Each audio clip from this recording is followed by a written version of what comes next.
நீங்கள் பார்த்து கொண்டிருப்பது நியூஸ் 21 செய்திகள். தமிழ்நாடு செய்திகளை உடனுக்குடன் தெரிந்து கொள்ள நியூஸ் 21 செய்திகளை பாருங்கள். வீரபாண்டி ஸ்ரீ கௌமாரியம்மன் திருக்கோயில் பக்தர்கள் இளைப்பாறும் மண்டபம் அடிக்கல் நாட்டு விழா பெரியகுளம் சார் ஆட்சியர் தலைமையில் நடைபெற்றது. தேனி மாவட்டம் தேனி அருகே உள்ள உலக பிரசித்தி பெற்ற ஸ்ரீ கௌமாரியம்மன் திருக்கோயில் பக்தர்கள் இளைப்பாறும் மண்டபம் கட்டும் பணிக்கு தமிழக முதலமைச்சர் ஸ்டாலின் அவர்கள் காணொலி காட்சி வாயிலாக கட்டுமான பணியை தொடங்கி வைத்தார்.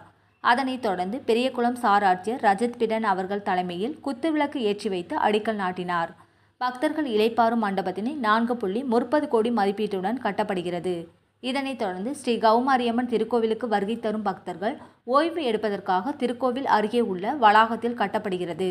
இந்நிகழ்வில் வீரபாண்டி பேரூராட்சி சேர்மன் கீதா சசி, இந்து சமய அறநிலையத்துறை அலுவலர்கள் மற்றும் திருக்கோவில் அலுவலர்கள், பொதுமக்கள் என பலர் கலந்து கொண்டனர்.